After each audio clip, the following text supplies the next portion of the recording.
Azuf Laouna merci beaucoup d'être avec nous pour cette deuxième partie de notre émission de vendredi, Rétro Info de la semaine. Nous allons nous Tortigarden. Un petit peu de la première partie, on a vu l'Algérie, la diplomatie. Maintenant, on va passer à la situation interne. L'Algérie et les droits de l'homme et la défense des libertés. Cette semaine, on a célébré, encore une fois, chaque année, on célèbre la journée nationale de la presse. La presse en Algérie. D'après Tebboune, on a l'une des meilleures presses au monde. Bien sûr, les chiffres sont là, hein, des milliers de journalistes, des centaines de titres de journaux, des dizaines de télévisions. Tout ça, c'est une preuve comme quoi l'Algérie, on a une liberté de la presse. On n'arrête personne pour rien. D'abord, en tant que défenseur des droits de l'homme, comment vous jugez cette liberté de la presse en Algérie? C'est bon, depuis combien de temps qu'on intervient maintenant? Il y a d'autres. La situation est vraiment ce qu'elle est et c'est bien dommage. Combien de sacrifices, Yefsah, les Moukbel, les Tanelt aussi qui est mort en prison. Et encore, il y a aussi un journaliste, l'Alami, hein, n'est-ce pas? C'est pas j'ai oublié le nom du journaliste qui est toujours emprisonné. Donc il y a beaucoup la situation est telle que, je dirais tout simplement sur le plan des libertés de la presse, il y a un recul incroyable. D'autant plus que l'Algérie a été classée 126e selon Reporters sans frontières. Et ceci démontre à quel point que le régime ne veut pas réellement qu'il y ait une ouverture pour permettre à la presse de s'exprimer amplement et librement. Et quand on voit aussi, ce n'est pas uniquement, je dirais, ce n'est pas uniquement le propre de l'Algérie, il y a un recul de la liberté d'expression en général partout dans le monde, y compris aux États-Unis d'Amérique. Vu la montée des extrêmes droites, il y a aussi ce recul qui est à noter. Et nous qui sommes familiers avec ce genre de situation, qui bien évidemment a pris de l'ampleur à partir de 2019, on se dit que ce que nous sommes en train de vivre, il n'est pas acceptable, on ne l'accepte plus. Et c'est pour ça que je dis à chaque fois que le régime a atteint ses limites. Mais dans les autres pays, c'est une nouveauté chez eux, tels que les États-Unis d'Amérique, y compris la France aussi, qui a reconnu un rétrécissement des champs des libertés. Très bien, on va écouter Tebboune, puisque vous avez parlé de notre... c'est vrai que ce manque de liberté de la presse dans le monde, ce n'est pas qu'en Algérie, mais Tebboune pour lui, le contraire. La liberté de la presse ici, peut-être elle est encore meilleure qu'ailleurs, on va l'écouter. خفايا عارفينها يعني التركيز على أن الجزائر ليست بلد الحريات لا في الصحافة ولا في غير الصحافة وافتراء الجزائر. لما نشوف الزخم نتاع الجرايد المكتوبة اللي موجودة في الجزائر ما هيش موجودة في مكان آخر ما عدا الدول ربما الراقية. C'est ça, là, quand on écoute Tebboune, c'est vrai que même beaucoup de responsables algériens, c'est ça, ils disent comme quoi, voilà, regardez ce qui se passe dans le monde, regardez ce qui se passe dans la presse française ou ailleurs, surtout avec ce qui s'est passé ou ce qui se passe encore en Palestine. Voilà, nous maintenant, on est encore mieux qu'eux parce qu'il n'y a pas ce double standard. Et c'est ça maintenant le point d'attaque de ces régimes dictatoriaux comme l'Algérie. Le quantitatif n'implique pas le qualitatif. Et généralement, le quantitatif en général, il y a des cas où le quantitatif va de soi avec le qualitatif. Ça ne veut pas dire avoir beaucoup de journaux, avoir beaucoup de télévision, ça veut dire qu'il y a de la qualité. Non, je ne parle pas de la quantité, mais je parle par exemple, parce que l'on a entendu déjà l'Agab, on a entendu d'autres ministres qui insistent que, voilà, regardez comment la presse française, par exemple, puis c'est le pays avec qui on a beaucoup de relations. Pour eux, là, regarde comment couvre la France, la presse française, les événements en Palestine. Tu peux savoir comme quoi ce double standard, ce n'est pas de la presse, la liberté de la presse. Et c'est ça que, comme je l'avais dit, ces régimes comme l'Algérie ou ailleurs, ils profitent de ce qui se passe pour dire comme quoi, voilà, ce manque de liberté, ce n'est pas que chez nous. Même ceux qui donnent des leçons comme la France et ailleurs, voilà, on voit ce qui se passe chez eux. Oui. Mais le problème, c'est qu'en France et dans les autres pays, malgré qu'il y a des lobbies, mais quand même, il y a une expression contradictoire. On a vu des débats sur la question palestinienne où il y avait des politiciens ou des journalistes, etc., prendre la part du peuple palestinien, débattre tout simplement. En France, au Royaume-Uni, un peu partout, et aux États-Unis. Donc, je ne pense pas qu'il faut comparer, et ça, on compare l'incomparable. Quant à maintenant avoir, comme j'ai dit, beaucoup de journaux où le quantitatif ne reflète pas la qualité. D'autant plus qu'en Algérie, est-ce que le débat contradictoire y est permis? Non. Est-ce qu'une petite parole jugée comme insulte, vous vous trouvez tout simplement avoir des problèmes en justice? Le cas de Fethi Haras est un bon exemple. Au point maintenant, on se pose la question, où est l'insulte? Il faut qu'il nous donne maintenant une nouvelle définition de c'est quoi l'insulte. Parce qu'en fait, chacun de nous, nous vivons dans un pays qui est très vaste. Ça, c'est juste un aspect culturel et sociologique. Des fois, vous partez de l'Est, une parole au centre est une insulte, à l'Est n'est pas une insulte. Donc, il faudrait bien maintenant que nous fassions le dictionnaire typiquement algérien. C'est quoi l'insulte? Quels sont tous les mots, tous les verbes, toutes les attitudes d'insulte? Bon, il faut laisser les gens s'exprimer librement. Au contraire, il ne faut pas être fébrile. Parce que quand on est une personnalité publique, et là, je tiens à donner un petit exemple, juste pour le montrer. Rappelez-vous, quand il y avait cette petite polémique entre Aïtman Guillet et Matoub Allah yarhamou, ils se sont, disons, répondus l'un l'autre avec de la musique, n'est-ce pas? Donc, nous vivons dans un pays où nous avons aussi des traditions de réponse, la rhétorique, tout ça, l'éloquence, et ça fait partie de notre culture. En voyageant en Algérie, il y a toujours des personnalités, malgré qu'elles ne sont pas très très connues. Certains sont connus dans certaines régions, d'autres non, mais nous avons cette tradition de répondre avec un peu d'ironie, du sarcasme. C'est notre culture. Et encore, personne ne le prend comme insulte. Au contraire, quand vous vous énervez, après, celui qui plaisante avec vous, vous êtes énervé. Alors là, quand on est public, on est politicien, on est chef d'État, on est sénateur, on est député, tout le monde sait que ce sont des personnalités publiques. Ils sont des fois pris en risée. Les gens font des blagues. C'est comme ça qu'est faite la société. Et quand c'est un politicien qui parle comme Fethi Haras, c'est quelqu'un quand même qui est, je pense, d'un certain niveau, qui pèse ses mots. C'est un opposant. La situation en Algérie ne lui plaît pas, comme nous tous. Chacun a sa façon de s'exprimer, mais arriver à tel point pour emprisonner ou pour qu'une personne va avoir des démêlés avec la justice pour des choses dont n'importe quelle déclaration. Justement, et là, ça démontre la fébrilité du régime. Nous sommes à ce point, c'est presque émotionnel. C'est émotionnel, pas presque, je retire, c'est émotionnel. Très bien. Salah Debbouz, en tant qu'avocat défenseur des droits de l'homme, quand on entend te insister sur ce phénomène, il insiste, comme quoi nous on a peut-être l'une des meilleures libertés et la presse dans le monde, surtout le monde arabe ou le monde à part quelques pays occidentaux, comme il l'avait dit. Mohamed Hamzain a donné un exemple, le Fethi Haras qui a été condamné à 2 ans de prison ferme.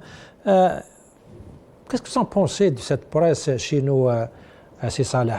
Quelques-uns disent comme quoi, finalement, il y a une autocritique, plutôt une autocensure. C'est les médias qui se censurent parce qu'ils ont peur, ils ne savent pas c'est quoi une insulte, c'est pas une insulte, donc ils sont plus rois que le roi, donc ils se font dans la censure.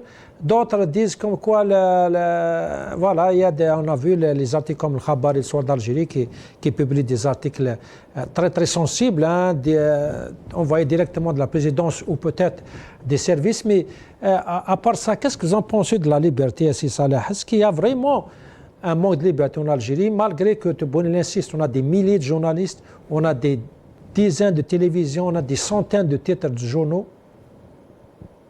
Vous savez, Semlane, quand il était Premier ministre, il a dit un mot qui fait rire, mais qui reflète une grande part de réalité. Il a dit كي تقول للناس وعلاش رايح للخارج يقول لك رايح نعيش يقول لك المعيشه سي با الماكله هنا كاين الماكله سي كوا المعيشه يقول لك ما كاينش التنفس on peut pas respirer en Algérie. Il y a beaucoup de vérité de ce qu'a dit Semlane. Alors, liberté de la presse, avant qu'il y ait... il faut savoir que la presse, dans les pays qui se respectent, ça s'appelle le 4e pouvoir. Parce que les pouvoirs classiques, c'est les 3, judiciaire, exécutif et judiciaire, et exécutif et le Parlement législatif. Législatif. Donc, les trois pouvoirs classiques. Mais dans les pays qui se respectent, la presse, c'est le quatrième pouvoir. Et la presse indépendante peut faire tomber un régime quand il fait des scandales. Rappelez-vous, le Watergate, c'était un journaliste qui a révélé l'histoire du Watergate. Et en France aussi, il y a eu beaucoup de grands scandales dévoilés par la presse et qui ont fait chuter des gouvernements et même des présidents. Le dernier, c'est ça. L'histoire de Sarkozy, ouais. Elle a été révélée par la presse aussi. Absolument. Pour avoir une presse indépendante, il faut d'abord avoir un équilibre, une séparation, un équilibre du pouvoir. C'est-à-dire il faudrait d'abord qu'il y ait une justice indépendante, un pouvoir législatif indépendant et un pouvoir exécutif soumis à ces deux pouvoirs, indépendant lui-même, pour pouvoir avoir le reste, c'est-à-dire une presse indépendante, des artistes qui peuvent s'exprimer librement, une classe politique qui peut s'exprimer librement, et quand le pouvoir exécutif n'est pas content, on va devant la justice pour s'exprimer. Et il faut qu'il y ait un pouvoir judiciaire indépendant du pouvoir exécutif pour faire des lois qui sont contraignantes même au pouvoir exécutif. Quand on n'a pas ça, on est en train de dire, c'est Tebboune qui fait son monologue. Nous avons la meilleure presse du monde, voilà. C'est-à-dire, il suffit à Tebboune de dire, Tebboune qui, quand il le dit, ça veut dire que c'est vrai. Nous avons la meilleure monnaie, nous avons la meilleure économie, nous avons la meilleure presse, nous sommes les meilleurs. Eh bien, au niveau national, on camoufle les choses, mais au niveau international, les échecs qui sont là. On était en train de parler, on se fait gifler par tout le monde au niveau international. Pourquoi? Parce que Tebboune prétendait qu'on avait la meilleure diplomatie, mais on a la pire des diplomaties. Et pourquoi on ne le sait pas? Parce qu'il n'y a pas une presse indépendante qui peut sortir certaines choses et permettre aussi le débat contradictoire, comme a dit Mohamed Mziane tout à l'heure. Au niveau international, c'est vrai que les presses ne sont pas indépendantes des lobbies. Elles tombent sous l'autorité. Il y a toujours cette dynamique de chercher une presse totalement indépendante, et cette dynamique existe dans tous les mouvements possibles. Moi, ça fait quelques années, j'ai participé à une rencontre au Portugal où il y avait toutes les résistances du monde, pas seulement politiques, et parmi les résistances, il y avait des résistants sur le plan technologique qui s'opposaient à Microsoft et qui ne pouvaient pas s'exprimer. Je les ai rencontrés là-bas, mais cette dynamique, elle existe. Mais en Algérie, vous n'êtes même pas capable de vous exprimer, même si vous êtes faible. C'est-à-dire, il suffit que les gens qui tiennent le pouvoir, et attention, tout à l'heure, j'ai entendu des gens dire, écoute, il faudrait que les juges se libèrent, mais les juges ne peuvent pas se libérer quand c'est bon qui les nomme et qui les dénomme, j'allais dire. C'est lui qui désigne le dernier juge du dernier tribunal, et c'est lui qui peut mettre fin à ses fonctions, s'il le veut, sans que personne ne parle. Rappelez-vous du juge qui avait formé le syndicat des juges, qui a été radié, personne n'entend parler de Merzoug, le juge qui avait mené un combat honorable pour la liberté de la justice. Il a été tout simplement écarté, radié avec toute l'équipe qui était avec lui. Et les juges, ils ont compris depuis ce jour-là qu'ils ne doivent qu'exécuter les autres, sinon ils vont être radiés. Et il faut savoir que beaucoup de juges meurent par la charge du travail, ils ne peuvent même pas le dire. Alors, si on n'a pas un système qui consacre la séparation et l'équilibre du pouvoir, lesquels peuvent garantir une dynamique normale dans la société, on ne va pas avoir une société idéale, mais on va savoir ce qui se passe dans la société. Quand il y a des lobbies qui essayent de manipuler la presse, il y aura toujours des voix indépendantes qui peuvent le dénoncer, comme c'est le cas au niveau international. Quand il y a des journalistes qui veulent cacher ce qui se passe en Palestine, par exemple, il y a toujours des gens qui ont de l'honneur, qui peuvent sortir quelque chose pour dire Regarde, il y a des massacres qui se passent, mais il y a des organisations de presse internationale qui ne le couvrent pas. Même cela, on ne l'a pas en Algérie. Le problème en Algérie, c'est qu'il y a une prise de la société en otage. C'est même plus que les journalistes qui se font de l'autocensure. Maintenant, même quand vous appelez vos amis et les membres de votre famille en Algérie par téléphone et vous discutez avec eux, vous avez l'impression qu'ils s'autocensurent pour ne pas dire des choses qui peuvent, on ne sait jamais. Il y a des gens qui pensent comme ça et ils vous disent, hein. Alors parfois ils me le disent. Absolument, c'est ça. Bon, ne parle pas de ça parce que ça peut être entendu et puis ça peut faire même la critique de la démarche maintenant de n'importe quel agent de l'administration devient difficile. Absolument, c'est ça. C'est vrai que moi, si je peux vous donner un exemple, là, il y a un ami qui vient de revenir en Algérie, il était avec, qui vient de revenir d'Algérie, il était avec un ami dans un café et il a commencé à donner son avis. Malheureusement, l'Algérie ne va pas bien. Il lui a dit non, il ne faut pas en parler de ça. Il faut faire attention parce que même dans ce café, peut-être il y a des gens qui nous écoutent. C'est ça la réalité, hein, cette peur qui est générale. Nassar Djoudi, j'en viens à toi. D'abord, puisqu'on parle de cette pression sur les gens, même les sénateurs, même des sénateurs qui osent peut-être dire les quatre vérités, c'est pas beaucoup, hein, il n'y a pas beaucoup de sénateurs ou de députés qui osent maintenant dire les quatre vérités. Même celui, par exemple, le dénommé Abdelkader Djedei, c'était un ex-sénateur, il a fui l'Algérie, il a été condamné par la justice algérienne à 3 ans de prison par contumace. Il a porté plainte au niveau des autorités onusiennes et des droits de l'homme. On va écouter le chef de la commission de l'Union interparlementaire qui a dénoncé cette condamnation et a condamné l'Algérie. On va écouter son intervention.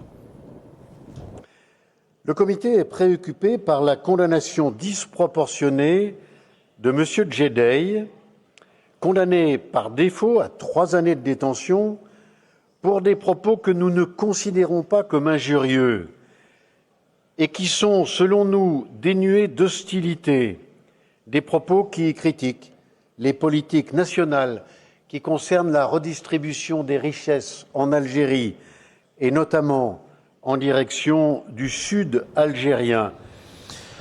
C'est ça, M. Nassar Djoudi, quand il parle pour eux, ils ne considèrent pas ces déclarations comme injurieuses. Le pouvoir, voilà, il utilise même Mohamed Mzen Rahmoun et il insiste comme quoi peut-être il faut faire un dictionnaire spécialement pour les insultes, pour comprendre c'est quoi une insulte, c'est quoi une injure pour le pouvoir, pour ne pas tomber dans ce grave délit, si je peux dire. Même si Nassar, j'aimerais bien écouter Abdelkader Djedei, qu'est-ce qu'il a raconté quand il était député. Il avait fait des déclarations. On va l'écouter, on va donner quelques déclarations. On est revenu vers les archives du Sénat. On va l'écouter encore une fois. Je reviens à toi, Nassar.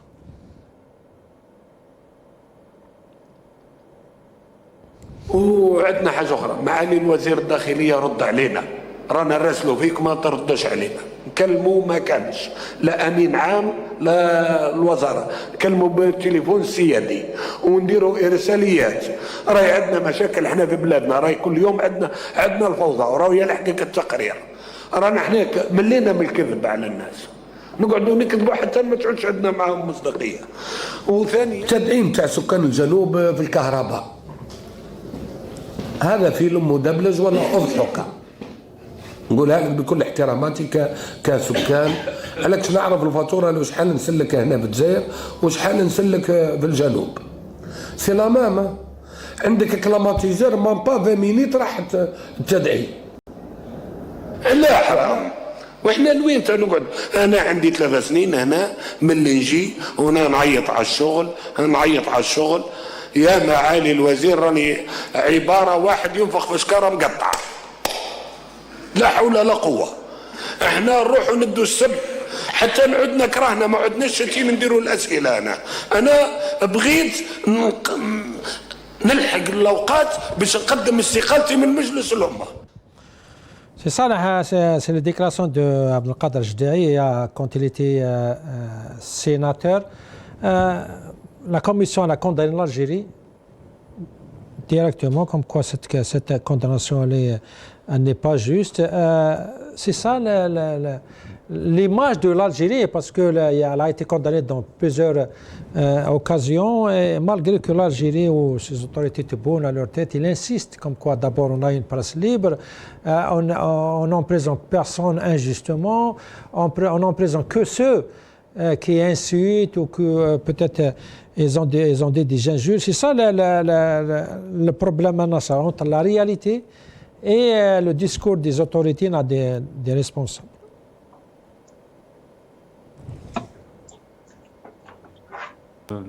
C'est Nasser, Oui. زعما سي اللي ضيت. غتسلى سليم. Allez, on entend, on vous écoute. Donc,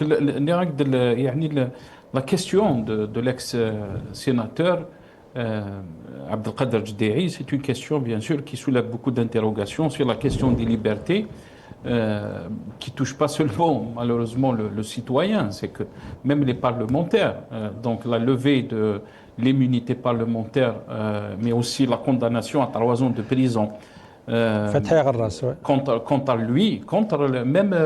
pardon, oui, 3 ans de prison, pardon. Absolument. En 2019, il a soulevé des questions qui sont légitimes, parce que la question de la gestion du sud algérien, les politiques liées bien sûr au gaz de schiste, et personne ne peut nier cette réalité. Quand il s'agit bien sûr des régions du sud et surtout des wilayas du sud qui sont très très loin par rapport au développement qui est observé dans les wilayas du nord. Justement, Nasser, je vais te laisser continuer en bas, mais j'aimerais pas entendre, écouter plutôt la réponse du représentant algérien dans cette commission, surtout que l'Algérie est membre de cette union interparlementaire. On va l'écouter un petit peu, sa réponse par rapport à cette condamnation. J'en viens à toi, Nasser. طبعا الجزائر تعترض على قرار اللجنة كون هذا القرار غير مؤسس، وبما أن حرية التعبير مضمونة دستوريا في الجزائر في بلادنا، ولذلك فالادعاءات المقدمة هي ادعاءات واهية ولا أساس لها من الصحة. في قضية أيضا قضية ادعائه أن الجنوب أو المناطق الجنوبية للجزائر لا تستفيد من مشاريع التنمية الشاملة، فهذا أيضا أمر غير صحيح ويمكن. وهذا أيضا غير صحيح. Tu as répondu à Nasser, elle dit que toi tu viens de me dire comme quoi peut-être il y a beaucoup de régions dans le sud qui ont été négligées, je peux dire, par les autorités. Mais voilà, le représentant algérien il insiste, non, toutes les régions sont dans la même situation, on aide tout le monde, on investit dans toutes les régions. Non, c'est pas vrai, Salim, parce que c'est pas nous qui le disons, c'est pas nous, parce qu'on connaît pas, bien sûr, peut-être on est loin de la réalité des habitants du sud, de nos frères. Mais on voit très bien, on suit ce qui se passe dans ces régions à travers les réseaux sociaux, et on sait très bien que malheureusement ces wilayas, cette région a été délaissée. On est en train d'exploiter la richesse qu'il y a sous leur terre, et malheureusement cette région n'a pas bénéficié des investissements, et dans l'égalité aussi par rapport à ce qui est investi donc dans le nord du pays. La réalité, elle est là. Et on se rappelle d'une vidéo qui a fait un peu le buzz, question comment les gens de Tinzaouatine vivaient. Même les Algériens, ils étaient choqués. Il n'y a pas de moyens, il n'y a pas d'électricité, il n'y a pas des routes qui sont conçues pour qu'il y ait une vraie vit dans ces régions. Et ça, malheureusement, c'est un échec de gestion, un échec de politique, d'orientation, parce qu'on ne peut pas délaisser une partie de la population comme ça, ne pas profiter de cette richesse, ni de ne pas avoir d'investissement et des infrastructures qui sont modernes, comme on est en train d'investir au nord du pays. Et ça, c'est un facteur qui peut être déstabilisant pour notre pays. Parce que si on délaisse comme ça des populations, ça peut être contre même la cohésion sociale de notre pays, contre exactement de notre pays. Cette analyse que tu viens de dire, comme quoi le fait de délaisser une région, ça crée je peux dire des tensions entre les régions. Sauf que le problème, toi tu l'as dit d'un côté, d'un angle peut-être qui est logique, qu'on peut voir dans tous les jours, mais sauf que pour le pouvoir, le fait que de dire ça, au lieu de critiquer leur politique, mais le fait de décrire cette situation, tu deviens un élément de déstabilisation, un élément de désunion de l'Algérie. La preuve, Abdelkader Djeddaï, il a été accusé de ça, parce que lui, il a critiqué la situation Et on se rappelle Salim, le journaliste de Liberté, qui avait écrit un article disant que les Jmaïa qui sont là-bas, les responsables, ne sont pas contents, et peut-être même qu'il y a une marge concernant donc cette injustice qu'ils sont en train de subir et de vivre en termes d'investissement, en termes d'égalité, concernant donc les richesses, l'investissement des richesses du pays. Et on se rappelle très bien qu'est-ce qui s'est passé au journaliste. Il a été emprisonné, il a été jeté en prison. Donc, malheureusement, on est dans une situation où cette politique, où cette gestion est en train de créer des tensions à long terme qui peuvent être exploitées par ceux qui visent la stabilité de l'Algérie, ceux qui veulent que l'Algérie soit déstabilisée, comme eux ils le disent, et ça ne va pas aider du tout, parce qu'on doit revoir, c'est des populations, c'est nos frères, c'est des Algériens, ils ont subi beaucoup d'injustices, il faut le dire, quand on investit des milliards et des milliards dans les stades au nord, on aurait pu investir dans les infrastructures, dans les hôpitaux. C'est vrai qu'il y a beaucoup de médecins algériens peut-être qui ne veulent pas aller dans le sud, mais s'il y a des infrastructures, des hôpitaux, des universités, des écoles et tout ça, je pense que les Algériens du Nord, qu'ils soient médecins ou autres, seront encouragés à aller travailler dans cette région. Pourquoi les Algériens veulent aller travailler dans Sonatrach? Parce qu'il y a les moyens dans cette société. Cette société a les moyens. Vous êtes bien payé, vous êtes bien rémunéré, vous avez des vacances et tout ça. Si on essaye d'avoir cette façon de gestion de Sonatrach qui sera généralisée au sud à toutes les sociétés, je pense que on va éviter beaucoup de problèmes à notre pays.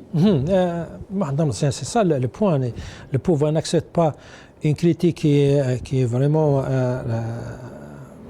juste, si je peux dire, parce que ces divergences entre les régions, même la Kabylie, même en Kabylie, il y a beaucoup qui disent comme quoi la Kabylie est négligée, il y a pas beaucoup d'investissements. Et ce cas, il a été utilisé par d'autres personnes pour dire comme quoi, voilà, la Kabylie doit être séparée, c'est un autre courant. Mais c'est ça la peur, c'est ça le danger que le pouvoir peut provoquer dans beaucoup de régions.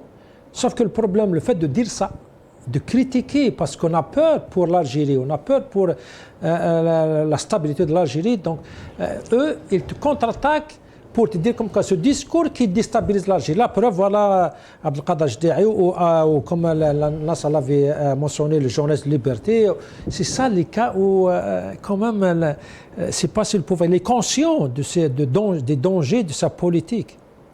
Tout est lié, c'est incroyable. Regardez d'ailleurs même le parlementaire qui parle au nom de l'Union interparlementaire, a dit que les propos ne sont pas injurieux et dénués de toute hostilité.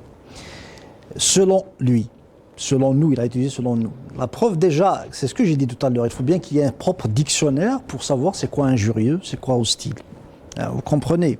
Donc, premièrement, et regardez donc, comme tout est lié. Ce genre de... Le fait que les Algériens, parce que le problème maintenant, c'est que le régime algérien ne veut pas écouter son peuple, et il ne veut pas comprendre le monde. Deux choses différentes aussi. Par exemple, quand on parle de problèmes d'une région, ou d'une autre région, ça soulève le problème de la régionalisation dont nous défendons. Parce que la décentralisation implique qu'il y aura des assemblées, et les personnes doivent répondre devant ceux qui les ont élus, n'est-ce pas? Et ça va aussi faire en sorte que, grâce aux taxes, grâce à la répartition de la rente, etc., les gens pourraient gérer leur propre région. Ce problème témoigne, parce que le sénateur défend généralement, ce n'est pas un opposant, c'est quelqu'un qui défend surtout sa région, il est du FLN, il a subi, quelle loi qu'il a subi? Ce n'est pas les lois des textes, parce que les lois des textes, effectivement, il y a certaines choses que je vais dire. Il a subi une loi qui dit que c'est-à-dire, si tu t'écartes, tu auras ton truc. C'est ça, en fait. Si tu contredis la ligne officielle... Parce que si je prends un des discours du président algérien, il a dit, c'est-à-dire en arabe... c'est-à-dire, tu t'écartes du rang. Voilà, donc c'est à peu près c'est ça, en fait. Cela témoigne aussi, pour même les élus du FLN et des autres, que c'est un message aussi pour eux. C'est-à-dire, ils sont donc obligés de respecter. Or, ceci engendre des incohérences et des contradictions. C'est ce genre d'incohérences et des contradictions qu'on retrouve aussi dans notre diplomatie. Au lieu de chercher des alliés les plus puissants, à se faire beaucoup d'amis, on est en train de se faire des ennemis. Au lieu d'aller vers son peuple parce qu'on a compris le monde, on sait qu'il est dangereux, on doit avoir des alliés. Au niveau de la population, il faut l'écouter tout simplement, c'est tout. Il y a beaucoup maintenant qui parlent malgré qu'ils peut-être nous ne sommes pas nombreux parce que vu la situation des rétrécissements des libertés en Algérie, etc., tel qu'a été souligné par Nasser et Saleh, mais n'empêche qu'il faut écouter son peuple. C'est le seul garant de stabilité finalement. Parce que quand on a un peuple derrière nous, on peut effectivement se sentir fort.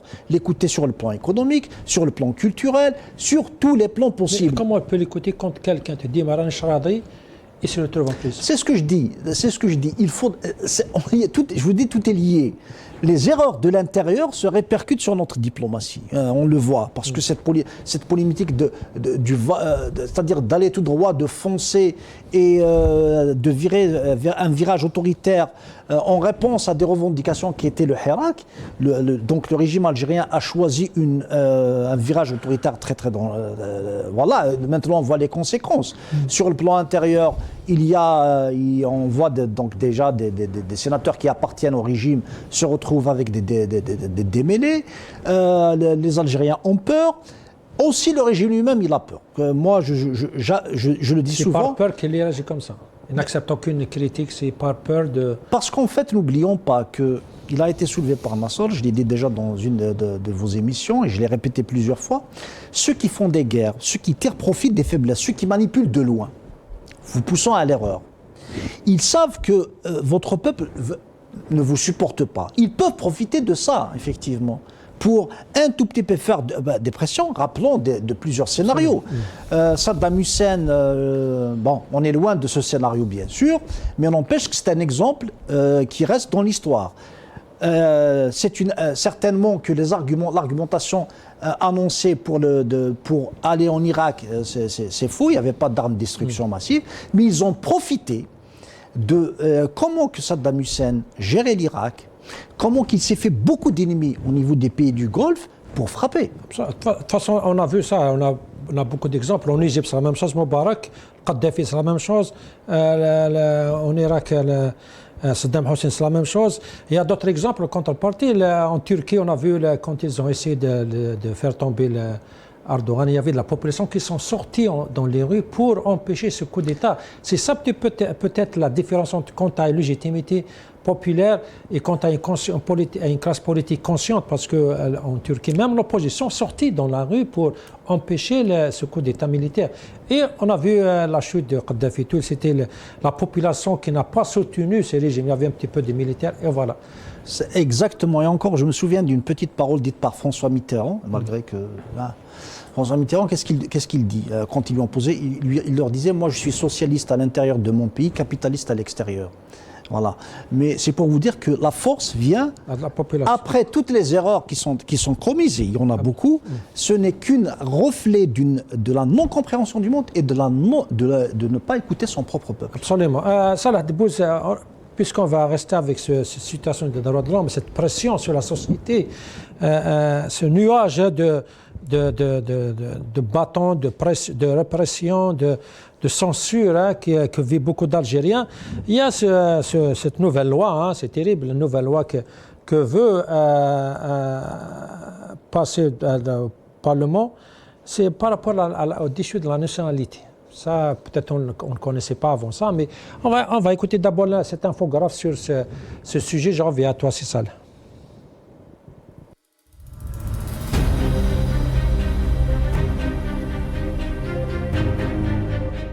La commission juridique de la Chambre basse propose un projet de loi pour étendre largement le retrait de la nationalité suite à une demande du président.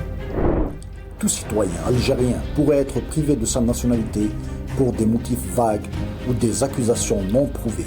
Les motifs incluent nuire aux intérêts de l'État, porter atteinte à l'unité nationale, montrer une allégeance à un autre pays ou coopérer avec un État ou entité hostile. Le projet inclut aussi la possibilité de retirer la nationalité acquise pour ces mêmes motifs, même si les faits ont lieu à l'intérieur du pays. Les juristes et avocats craignent que ce texte devienne un outil répressif facile à appliquer contre les opposants politiques.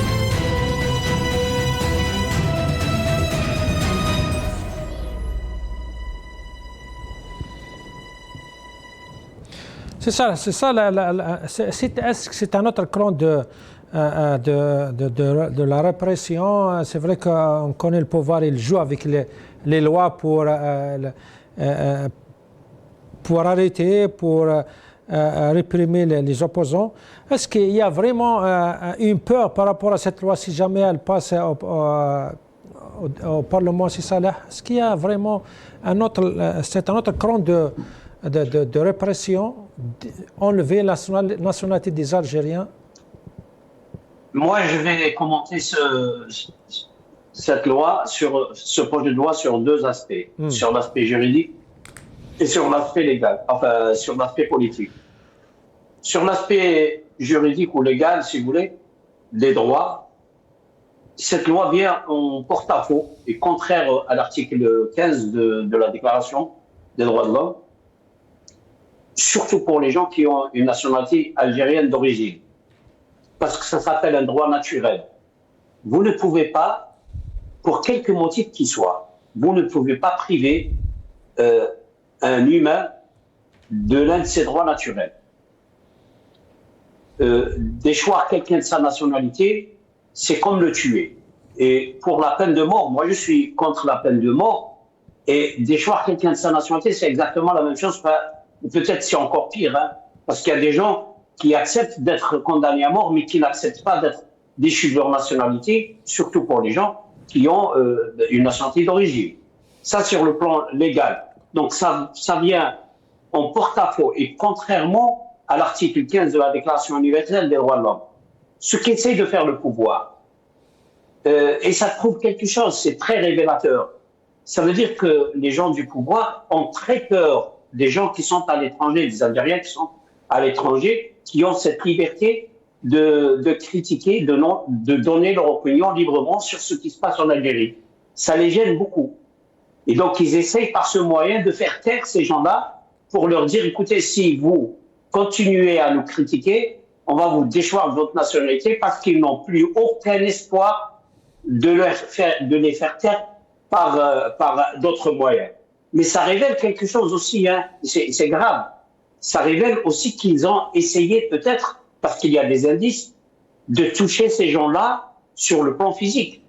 À l'étranger, nous avons déjà un dossier celui de MLDZ. Ça, c'est sur le plan, on va dire, légal et des droits, etc. Mais sur le plan politique, le pouvoir algérien, il est en train de commettre une erreur.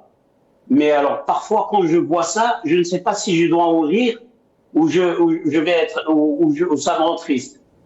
Quand vous dites qu'on va déchoir des gens, certains gens de leur nationalité, moi, je pense directement au mouvement du MAC. Si vous leur enlevez la nationalité aux gens du MAC, vous leur facilitez la tâche. C'est-à-dire, eux, ils sont en train de dire, nous, on n'est pas algériens. Vous allez les reconforter dans leur position. Vous allez dire à la communauté internationale, oui, nous, on ne les reconnaît pas en tant qu'Algériens. Et comme beaucoup de maquistes n'ont pas d'autre nationalité que celle algérienne, dont ils vont peut-être certainement être privés, parce qu'ils vont être classés parmi les gens à déchu de leur nationalité algérienne, ben, ils vont s'adresser à la communauté internationale pour leur dire, vous voyez, on vous dit qu'on n'est pas algérien. Et même l'État algérien ne reconnaît pas cette algérianité, donc on est autre chose. Et comme on n'est rien pour le moment, donc on ne peut être que ce qu'on prétend être. Ça, sur le plan politique, c'est vraiment, ça démontre une panique qui est effrayante. C'est-à-dire les gens qui détiennent le pouvoir. Aujourd'hui, ils essayent par n'importe quel moyen, même en se tirant une balle au pied, de faire taire les Algériens qui s'opposent à leurs bêtises en Algérie à partir de l'étranger. Et à partir de là, je lance un appel à tous les Algériens qui sont à l'étranger pour leur dire, sachez maintenant que ce signal, à partir de ce signal, votre opposition n'est pas vide et elle porte quelque chose, la preuve, le pouvoir essaie de vous faire taire par n'importe quel moyen. Nasser Djoudi, comme je l'avais déjà dit, le pouvoir utilise des lois pour faire ce qu'il veut, même si c'est contre l'esprit de la loi. C'est ça la peur maintenant. Peut-être il y a des gens, c'est vrai, peut-être, entre parenthèses, peut-être ils ont une double nationalité, ou peut-être ils ont vraiment travaillé avec l'ennemi, ça c'est autre chose. Mais c'est ça la peur maintenant, elles vont étendre cette loi à toute personne qui ose dire un petit peu opposer au pouvoir ou dire une petite opinion qui est contre le pouvoir, elle peut se retrouver déchue de sa nationalité. Et c'est ça la peur de beaucoup d'opposants, si je peux dire. Oui, absolument. Donc, ça, c'est un autre arsenal, malheureusement, puisqu'on en a dénoncé, Salim, le 87 bis, qui peut être interprété comme ils veulent, ils peuvent l'interpréter comme ils veulent. On peut accuser les Algériens, peut-être, qui sont opposants, qui sont contre les politiques actuelles, qui dénoncent les dérives en termes de liberté et des droits. Et on peut vous accuser donc de 87 bis, ce qui équivaut donc à du terrorisme. Et ça a été bien sûr dénoncé par les rapporteurs de l'ONU en termes des droits de l'homme.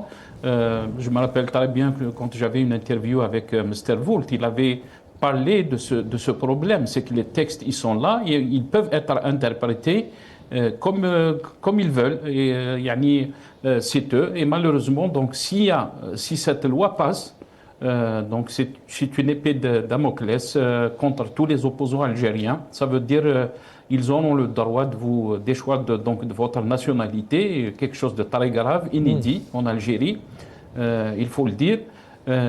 Et ça, malheureusement, si on va continuer à aller dans ce sens, c'est exposer l'Algérie à plus de dangers, parce que tous les sages qui essayent de soulever la question de cette injustice qui s'abat sur les opposants algériens, ils espèrent qu'il y ait un changement en termes de politique, ils espèrent qu'il y a des sages dans ce régime pour revoir donc ces politiques, surtout quand on a parlé dans le premier volet des questions, des dangers de la géopolitique, des changements qu'il y a dans le monde, des changements qui sont brusques et et brutaux et qui peuvent, il y a un risque de déstabilisation de la région, de notre pays. Au lieu d'apaiser les choses et d'essayer de travailler sur ces politiques intérieures et d'avoir le peuple de son côté, on essaye donc de mettre une partie des Algériens contre les autres et malheureusement, ça ne fera qu'exposer notre pays encore plus. Très bien. Là, Mohamed Rahmoun, la même question, parce que beaucoup de militants, beaucoup d'opposants aussi, comme quoi le pouvoir, il interprète les lois à tort et à travers comme il veut. Là, c'est 87 bis. Maintenant, quiconque est arrêté parce qu'il a des navires, maintenant, hop, 87 bis, hop, terroriste, hop, en prison. C'est ça. Au début, c'était pour eux, c'était contre le Mac et le Rachid. Maintenant, on a vu comme quoi il a utilisé ce 87 bis à tout le monde. C'est ça la peur maintenant pour cette nouvelle loi. Si jamais elle passe devant les députés, ça sera terrible. C'est une autre étape de répression. Oui, bien sûr, mais déjà le mot terroriste, maintenant, il a perdu son sens. Oui, exactement. Maintenant, tout est élastique, tout est... C'est pour ça qu'au contraire, nous avons espéré, nous espérons toujours qu'il y aura un recul en arrière par ces attitudes et ces lois liberticides. Au contraire, et la situation sécuritaire, la géopolitique dont on a parlé, au contraire, c'est le moment ou jamais d'essayer de faire en sorte qu'un relâchement, ils doivent se rapprocher de leur peuple, ils doivent essayer d'écouter, libérer les espaces d'expression. Ce que Tebboune nous a promis un dialogue inclusif avant la fin de l'année. Il avait parlé comme quoi il y aura une conférence, peut-être il y avait un espoir. Le pouvoir va revenir en arrière un petit peu, il va ouvrir le champ, les gens, il va aller regrouper les opposants, mais voilà le contraire. Il y a aussi cette urgence de comprendre sa société. Moi, je te donne un petit exemple. Et je pense que tu l'as remarqué. Maintenant, avec le recul, tu te souviens quand tu étais jeune, au SUEM, etc. Non. Peut-être que mais quand même, tu as des amis, tu jouais, etc. La façon dont que tu communiquais est différente de la génération d'aujourd'hui.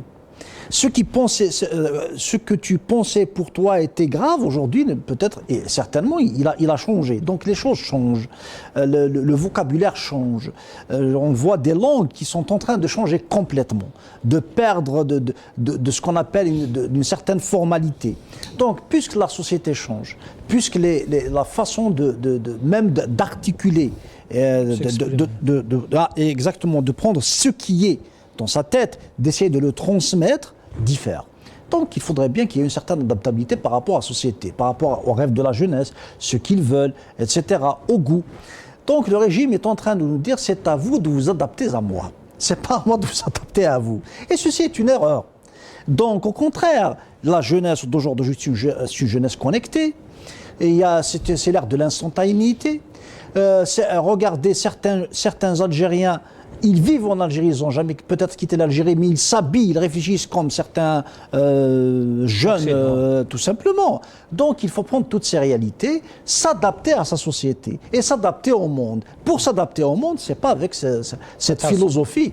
Et je pense que c'est ce qui fait qu'il y a des contradictions. Et ne pas suivre les choses reflète tout simplement qu'il n'y a pas une adéquation entre ce que veut offrir le pouvoir, et bien sûr pour sa population, et pour le monde. Et donc, est-ce qu'on peut dire que le pouvoir algérien est anachronique? Voilà.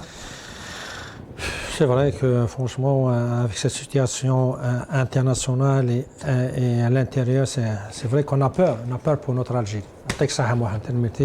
Madame Zarrahmoun, représentant de Riposte Internationale. C'est Nassar Djoudek, Shkrata Segma. C'est Nassar et bien sûr Maître Salah Debouze, avocat et défenseur des droits de l'homme. Je vous remercie beaucoup d'être avec nous, d'avoir été avec nous plutôt à partir de Bruxelles. Et bien sûr, je vous remercie, chers téléspectateurs, à Saha et Metqem de Kidnash, Rant Katia de Arwazka. Ardina, Qim la Narbi, salam alaikum.